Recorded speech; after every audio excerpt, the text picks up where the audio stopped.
Welcome. We're here and we're going to put the 3 blocks together. I've got Camille here with me today. She's going to help us with the sashing. So we're going to cover a lot of information today and we'll get started.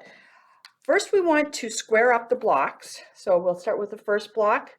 I still have the center marked from when I marked it originally. If you need to, you can find that center spot in your 6-inch block. You can use whatever size ruler you like. I have this 12.5 inch, so I'm going to go ahead and use that. We're cutting the block down to 8 inches. That would have been good information for you to have. So yes, we're cutting it to 8. So we're cutting just about the 1/2 inch around the edge. What I want you to focus on is in the center of the block. You'd be right on the 4 inch. These two 1-inch lines here are right on top of my stitching. So I'm going to go ahead and I'll take 2 sides off.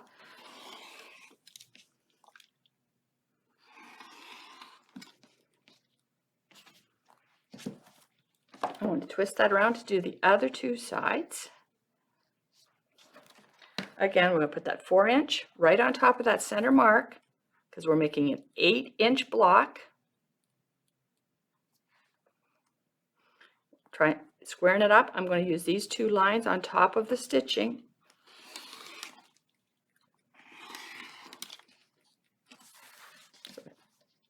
Perfect 8-inch square. And we'll do the same thing with our second block. Center's going to be hard to see because we stitched over top of it. So we'll go right here, we'll put this right on top of the 4, right in the center. Put your line, stitching right underneath your lines. And you can see we cut a little less fabric off here because the stitching pulled it in together. That's the beauty with this method of doing blocks and as quilt as you go. Then you can put as many stitches as you want, and you can still end up with that nice even blocks to fit together in your table runner, your quilt, or whatever it is that you're working on. And we've got block number 3 to do. Again, I'm just going to set these off to the side. Lost the 4 there for a second. Okay, we're back on here. We're right on top of our stitching and we're trimming.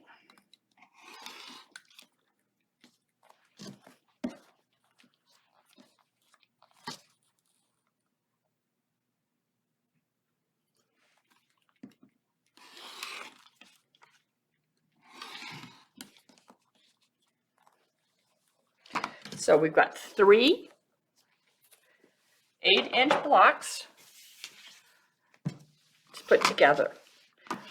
I'm just going to quickly go over, Camille's going to come in and show us how to sash these and put them together. But just keep in mind, you've got 3 blocks. They're your 3 blocks, and you can put them together however you like. You can put them in whichever pattern you like. Switch it up. Do you like one better than the other? Put it in the center. Your choice. You can also do something like this. Put that fabric in there so you have pattern in the center if you wanted to do something like that. And remember, you have a reversible table runner when you finish, and you could have it look like this. I think for simplicity's sake today, we'll probably just go ahead and put them together like this. I'm going to turn it over to Camille. Hi everybody, Camille here. We're going to continue our project and do the sashing. By now, all your blocks should be trimmed. If I was doing a larger project, for me, in the upper right-hand corner, I might write an R for the right side of the block. And I always number my blocks so that as I lay them out and begin to sash them, I know the order and which side of the block I want to use as my right side. So, but with this project, I don't think we have to do that since we only have 3 blocks. You should have a 1 5/8 sashing strip that you have folded, right sides out, and pressed. I always press my sashing strips with either best press or Starch Savvy to give them a little bit more firmness and to make it, for me, a little bit nicer to sew on. So that goes for my 1 5/8 strips and my 1-inch strips. Lay that 1 5/8 inch sashing strip down the right side edge of block 1. Take your 1-inch strip, right side up, and lay that on the back side of block 1. We will now go to the sewing machine and do a 1/4 inch seam through your 1 5/8 sashing strip, block 1, and your 1-inch strip. Okay, we're at the sewing machine now, ready to sew our folded 1 5/8 inch strip, our sashing strip, the front of our block, and the front of our 1-inch strip. We're going to sew through all these layers with a 1/4 inch seam.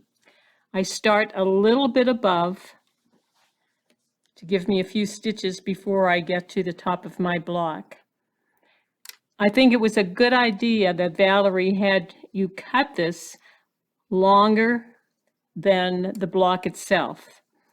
Nothing is worse for me than to cut it the same length as the block and then come to the bottom and find out that with the stitching, the binding is shorter and my measurements are off. So on that note, we're going to start with our 1/4 inch seam with the 1/4 inch foot. It keeps it good and accurate, which is important for the sashing piece so it's even when you're finished.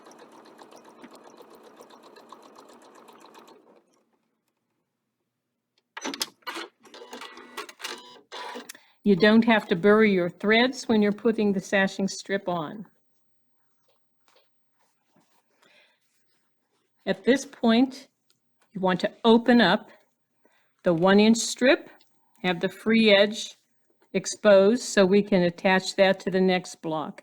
I often go to the iron and iron this piece so that I'm getting the full 1-inch strip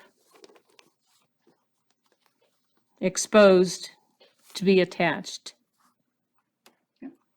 Now that I'm back from the iron, and you see I have a nice crisp, hopefully 1-inch seam there, we're going to layer the front of our block to the back of our block 2. We're going to take the edge of our 1-inch piece and we're going to lay it on the right side of that block 2. Now, one thing you need to be really careful of is that you're lining up the top of your blocks. I have done this and I'm so proud of myself that I had a nice 1/4 inch seam and then I'd go back and realize I really didn't do a very good job lining it up.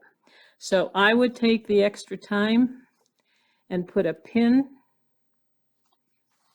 at the top and double check the bottom to make sure that block is also lined up, the top block with your bottom block. Plus you have to always be aware that your 1-inch piece is again butting up. So that looks pretty good from here. Let's sew down this block again. So now, again, we're doing a 1/4 inch seam, and I start a little bit above the top. Press our foot down, needle down. And let's sew the 1-inch strip.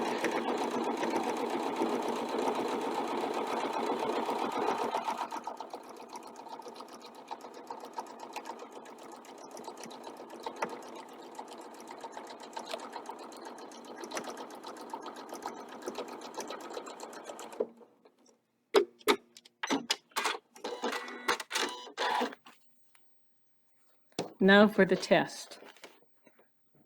How well did I do with the pinning?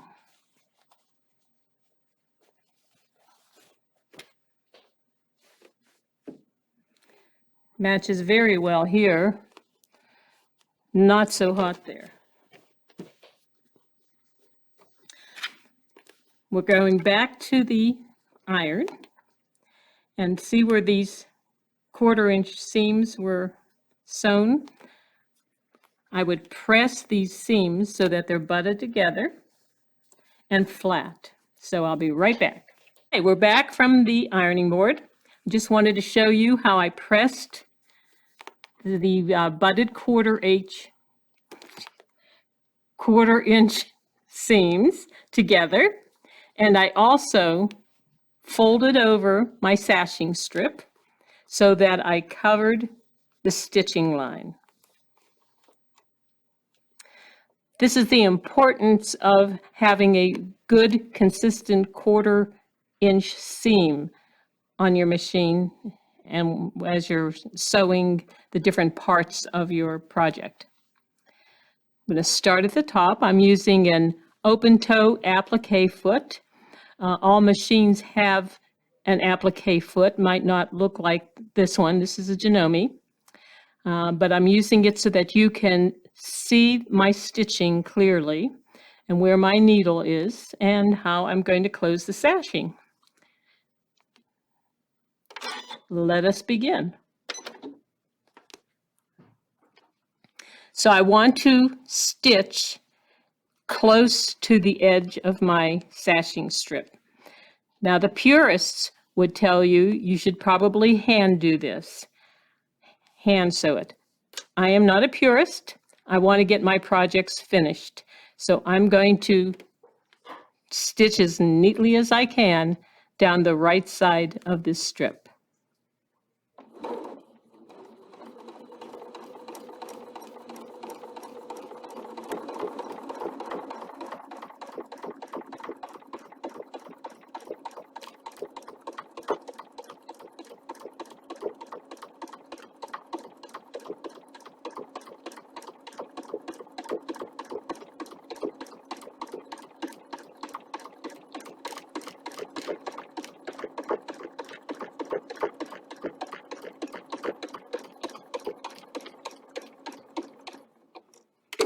I did go a lot slower.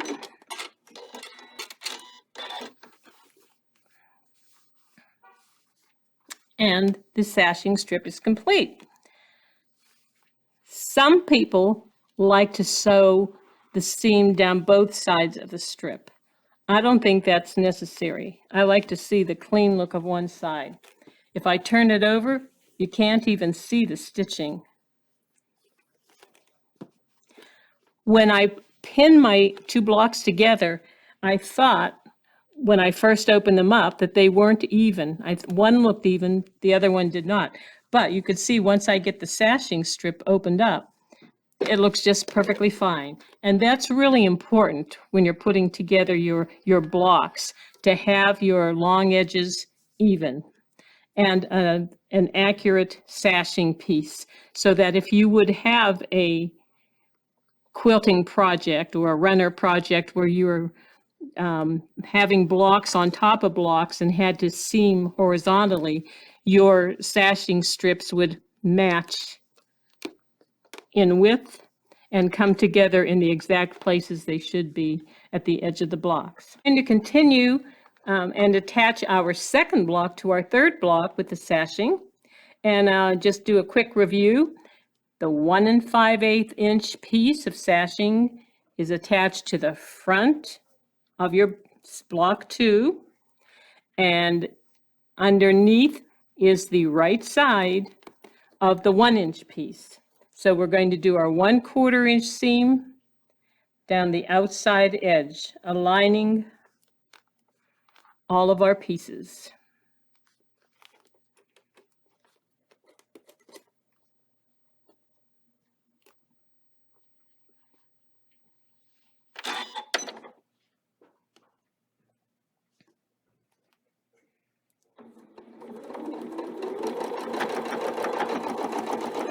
And again, remember to get as accurate of a 1/4 inch seam as possible. And to go down below your block a few stitches. and start above the block. Even in patterns where it tells you to do your sashing and your backing strip even with the block, I still cut them longer. So now back to the ironing board. For a quick iron, I'm going to open up the back 1-inch piece. And I'm also going to get it ready to be attached to the third block. Be back. I've pressed the 1-inch piece open. I've attached the 1-inch piece to the front or the top side of block 3. So now we're going to do a 1/4-inch seam down this side of the block. Needle down.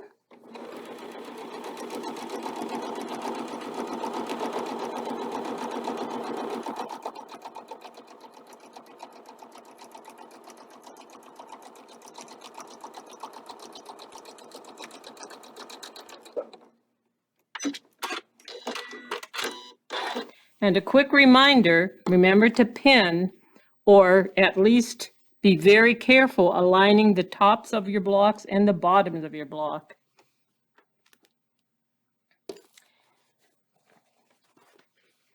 Back to the ironing board to press the seams together, to butt them together. Then we'll be ready to finish our sashing. Back from the ironing board, you'll want to iron also the sashing closed to make it a little easier. I have my applique foot so that I could do my top stitching right against the foot. We're going to close our sashing, and remember to get it over your previous stitch line.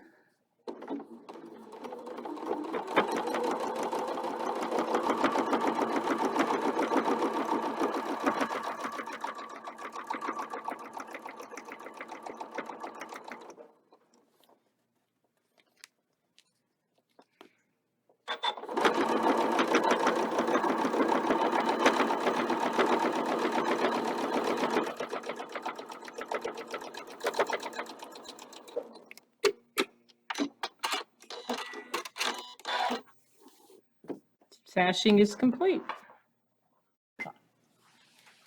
Once you have your 2 sashing strips attached to your blocks, take it to your cutting table. And how I do it is I line up the edge of a block with a line on my cutting table. And I put a ruler. You can use a long one or short one. And I want to cut the ends off so that they're flush with the block. And there you have it. Thank you, Camille, for coming in today and sharing your tips on sashing. We look forward to next time when we will bind our table runner using the Westerly Bound to Fit template. Until then, happy sewing.